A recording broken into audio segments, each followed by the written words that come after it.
Maricheres dito sa TikTok Lock. Hindi tayo papayag na hindi ma-experience ang ating pasabog ng ating Buwisit Blaster. Kaya naman, oras na para sa...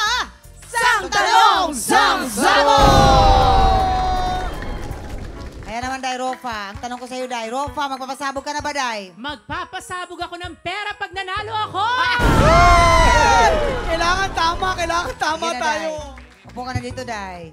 Siyempre, nanonood si Tita Annabel. Parang hindi kasya yung legs ko dito. Pati yung mami mo, da, Annabel. Oh, ay, eto na ang iyong unang Sang Tanong! Okay.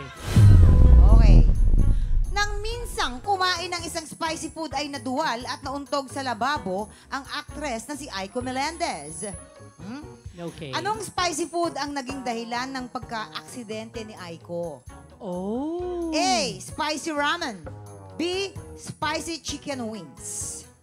Spicy ramen. Talaga ba? Opo, napanood ko po ito sa vlog ni Miss Aiko. Nasa Japan po sila nito. Japan! Yes. Japan. Gusto niya ng authentic na Japanese ramen. Pumunta sila ng Japan. At doon siya nauntog, ha? Opo, nauntog po siya, Mang. At saka talagang sumakit daw talaga yung ano niya. Sa lababo ng throat Japan, niya. ha? Opo, sa lababo po ng Japan.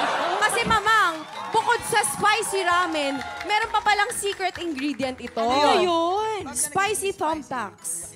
Kaya parang naduwal siya. Hindi niya kinaya. Kailangan isuka niya talaga. Hindi ito, safe. So, sa lababo talaga ng Japan, ha? So, Desne, musika si Desne. Hindi nakakapaniwala. Kuya Kim, ikwento mo. Hindi niya mabobola si Rufa pag si Ay ang pinag-uusapan. Aiko. Aiko. Makinig muna!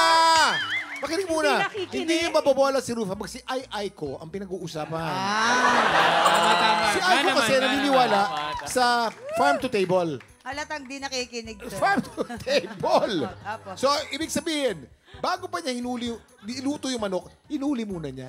Sige po At siya. nung hinuli niya yung manok, nadapa sa nasugatan. Dito. Nahilo.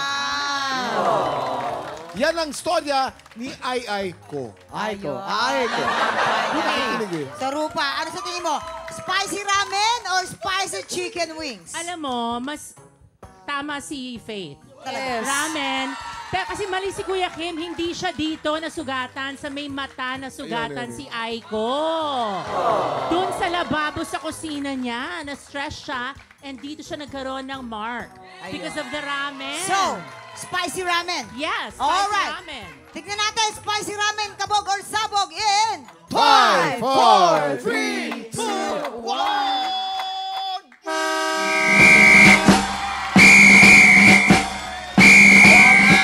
Spicy ramen. Oh, bongga. Tapos, alam niyo ba, kinailangan palang tahiin, ano? Tahiin, oo. Alright. 75. Ito na ang iyong pangalawang Sang Tanong. Noong 2018, nang makagraduate ng college si Sunshine Cruz, ay proud niyang pinost sa social media ang graduation pictures niya. Ang tanong, ano ang kulay ng hood ng toga ni Sunshine? Talaga? A, yellow. B, white. Yes. Yellow or white? It's yellow. Ah, And I'll talaga? explain, Miss Rufa. Ganito Okay. yan. Simple lang. Sunshine Cruise. Sun. Ano color ng sun? Yellow. Ganun lang yun. Binagay lang sa toga. Sunshine Cruise, okay. Yellow bagay sa'yo. Ganun. Mali. Gil, wag mong pinaglololoko si Miss Rufa. Dapat yan nire-respeto. Nagsasabi lang na totoo si Jill. Opo, totoo po nun, puti talaga yung damit niya. Oo, pero Mang, ito na nga, nanilaw na kasi hindi pa nilalaban. Eh di yellow din. Dati siyang puti na nila. Puti talaga, nanilaw Puti. lang. Oo. Kailangan ng tina. Alam mo, parang pareho silang mali. Pwede ba? Or ikaw Ay. mamili talaga? Kailangan mo talaga mamili, white or yellow? Okay, fine. Kasi iba sana ang sagot ko. But since I have to choose white. White.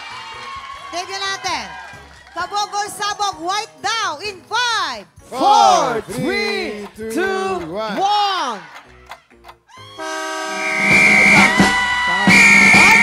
Tayo! Magkakapera tayo! BA Psychology Sabi mo, ang mamimigay ka tinapos ng si pera. Sunshine, kaya white yung Wow. hood ng kanyang toga. Alright. Ito na ang iyong huling Sang Tanong. Si si Richard Gomez ay nagtapos ng high school sa anong NCAA University? Ay. A. Arellano University. B. Mapua University. Grabe. Mamang, Yes. Mapua University. Ah, talaga Kasi ba? magandang school siya for engineering. Ang course ni Sir Goma, computer engineering. Talaga. Yes. Mali, Arellano University. Kasi ang kinuha niya talaga is acting. Acting. Kaya ang galing niyang umarte. Tapos na-discover siya ni Douglas Quijano. Tapos nagkaroon siya ng mga pelikulang Tuklaw, yung mga... Ay, abang na abang ko yan. Yung mga Ay, pelikula dadagdag niya. ko lang ha. Yung pinaka-dean ng Arellano University noon was Juan Arellano himself. At isang estudyante ng Arellano University, si Drew Arellano. Doon ang Oo. kilala yung dalawa. Talaga ba? Wow. Matalino yan. Kuya Richard. Alam mo, mahirap tong sagutin pero Arellano. for me, I'll have to go with Mapua University. Mapua. Hula Sige. lang talaga to. Alright. Mapua University. Kabog or sabog in... 5, 4, 3, 2, 1. Sayang! Rupa, sorry. Sayang! Sayang, mamimigay na sana eh. Mamimigay na sa... Pumasok sa bibig mo. Hoy, Ropa yung tawa ni Jimmy Day. Grabe yung tawa ni Jimmy Day. Nakakaloka. Parang ayaw ni Lord mamigay ako ng pera today. Thank you, Ropa. I'm Kumusta? so sad. Grabe. Akala ko mananalo na ako. Rufa, kamusta naman ang experience mo sa pag-upo mo sa Buwisit Blaster? Alam mo, sobrang saya ko. Parang ako nag-workout. Ang dami ko na ng friends. And it's so nice to be back here sa GMA. Even for... Was this your first guesting after a long time? Hindi, nag-eat bulaga ako once also. Kita-kits ulit, mga tiktropa. Dito lang sa... TikTok lang! Happy birthday! Tiktropa, pinanood mo hanggang sa dulo itong video na to. At dahil doon, very good ka. For more happy time, watch more TikTok Lock videos on our official social media pages and subscribe to GMA Network official YouTube channel.